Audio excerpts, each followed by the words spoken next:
Halo teman-teman, jumpa lagi dengan aku, Linda. Kita lanjut ke bagian 7 ya.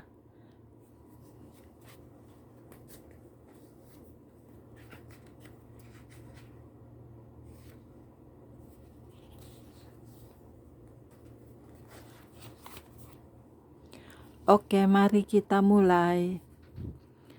Ruang catatan.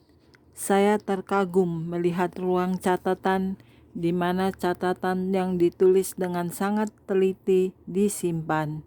Malaikat tersebut berkata bahwa Allah menyuruh malaikat-malaikatnya mencatat catatan dari setiap kebaktian gereja di bumi dan setiap kebaktian di rumah, di mana Dia ditinggikan dan dipuji. Allah juga menyimpan catatan atas orang-orang yang keluar dari kehendaknya. Dia menunjukkan kepada saya bagaimana malaikat-malaikat Allah mencatat ulang yang dipersembahkan oleh pelayanan gereja berikut dengan sebuah catatan mengenai sikap orang-orang yang memberikannya. Dia mengatakan kepada saya mengenai orang-orang yang memiliki uang tetapi tidak memberikannya untuk pekerjaan Tuhan. Saya berpikir mengenai bagaimana Yesus dengan seksama memperhatikan persembahan dan harta ketika Dia pergi ke bait Allah. Pada suatu kali, Yesus duduk menghadapi peti persembahan dan memperhatikan bagaimana orang banyak memasukkan uang ke dalam peti itu. Banyak orang kaya memberi dalam jumlah besar. Lalu datanglah seorang janda miskin dan ia memasukkan 2 peser, yaitu 1 duit. Maka dipanggilnya murid-muridnya dan berkata kepada mereka, "Aku berkata kepadamu, sesungguhnya janda miskin ini memberi lebih banyak daripada semua orang yang memasukkan uang ke dalam peti persembahan.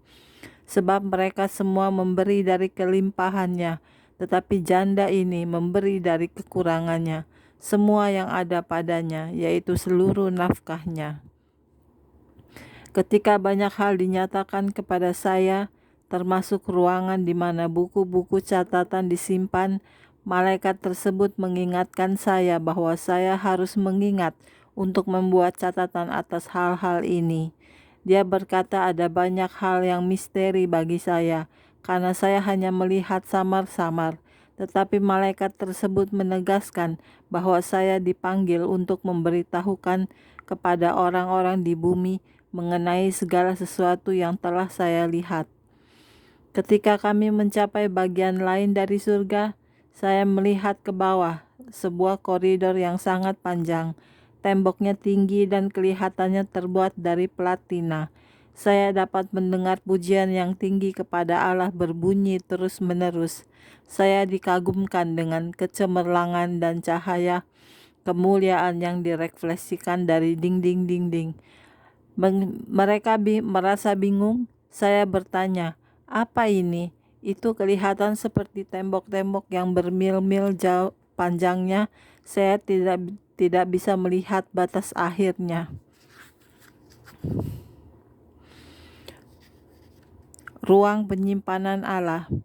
Malaikat yang menunjukkan hal-hal ini kepada saya berkata, "Lihatlah pada bagian atas tembok ini. Di bagian atas tembok tersebut tertera kata, rumah penyimpanan." Saya bertanya, "Ruangan-ruangan apakah ini?"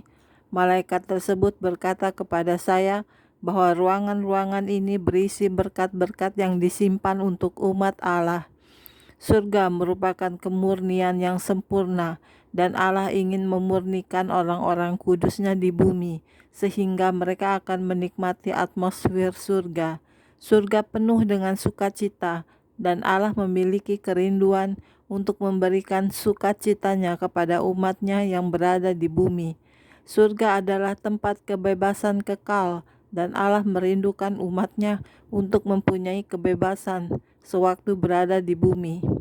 Surga adalah kepenuhan yang sempurna, dan Allah ingin menyembuhkan umatnya yang berada di atas bumi. Surga sungguh-sungguh aman, dan Allah menginginkan umatnya untuk merasa percaya diri dan aman berada di bumi. Surga adalah hasil yang diperoleh dan kepenuhan, dan Allah merindukan umatnya dipenuhi di atas bumi. Ketika Yesus menginstruksikan kepada kita untuk berdoa dengan cara, Allah, jadilah kehendakmu di bumi seperti di surga, Dia menyatakan bahwa Allah menginginkan kita untuk merasakan suasana surga di bumi ini. Para orang kudus, Tuhan mempunyai rumah penyimpanan berkat hanya untuk Anda. Berkat-berkat itu sedang menanti di surga untuk Anda klaim dan terima sekarang di bumi ini. Allah ingin menyelamatkan Anda. Dia ingin membebaskan Anda. Dia ingin menyembuhkan Anda. Dia ingin Anda mengetahui damai sejahtera